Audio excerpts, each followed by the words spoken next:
आशा की किरण। આપણી સંસ્કૃતિની મહાનતા ભક્તો એટલા માટે છે, એટલા માટે મહાનતા છે. આ દેશની ભવ્યતાથી મહાનતા નહોતી, આપણી મહાનતા દિવ્યતાથી મહાનતા છે. આપણા દેશ કરતા તો વિદેશની ધરતી પર અનેક ગણા ભૌતિકવાદ વધારે છે. તમે ગયા હશો ને ખબર હશે, અમે તો ઘણા બધા દેશોમાં જઈ આવ્યા હોય, બધા દેશોમાં આપણા કરતા ભૌતિકવાદ વધારે છે, સુખો વધારે છે ભૌતિક. તેમ છતાંય ભારત કેમ બધા એના ગુરુ સ્થાને બેઠો છે આધ્યાત્મિક ક્ષેત્રમાં? તો ભારતની પાસે ભક્તો દિવ્યતા છે. પણ આજકાલ એ દિવ્યતા બધી શાસ્ત્રમાં રહી, જીવનમાંથી માણસે એને કાઢી નાખી, જેને કારણે આપણે દુઃખી જણાઈએ છીએ. 4 આશ્રમ છે, બ્રહ્મચર્ય આશ્રમ, પછી વૈરાગ્ય હોય તો ત્યાગ આશ્રમ, વૈરાગ્ય હોય તો ગ્રસ્થ આશ્રમ, અને ચોથો આશ્રમ છે વાનપ્રસ્થ આશ્રમ. બરાબર ધ્યાન દેના જય સ્વામિનારાયણ.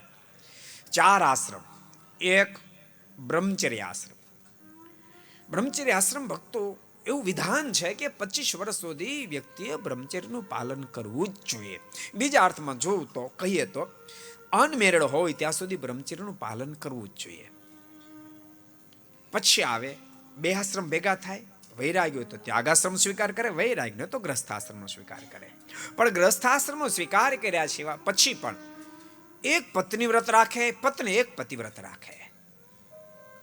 પુરુષ પોતાની પત્ની સિવાય કોઈ નારીમાં મન ન જોડે, એક પોતાની પત્ની સિવાય જગતની તમામ નારીઓ પ્રત્યે મા બેન દીકરીની ભાવના કેળવે.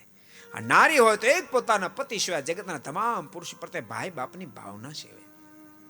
અને વ્રત ઉપવાસના દિવસે પોતાની પત્નીનો પણ ત્યાગ. એવી રીતે ગ્રસ્થાશ્રમમાં જીવન જીવે, 50 વર્ષ સુધી જીવન જીવે. 50 વર્ષે વાનપ્રસ્થોનો સ્વીકાર કરવો પડે. જેમ વનમાં જાય અને પછી સાધના કરે, માને વિષયમાંથી પાછો વળે, એમ ગ્રસ્થાશ્રમમાં રહ્યા પછી 50 વર્ષે વ્યક્તિએ પાછું વળવું જોઈએ.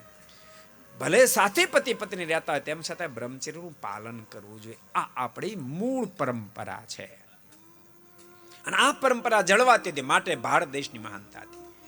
को पसंद आया हो तो लाइक करें और शेयर करना मत भूलिए. सब्सक्राइब करें सरदार कथा चैनल को और बेल आइकॉन पर क्लिक करना मत भूलिए लेटेस्ट वीडियो सबसे पहले पाने के लिए.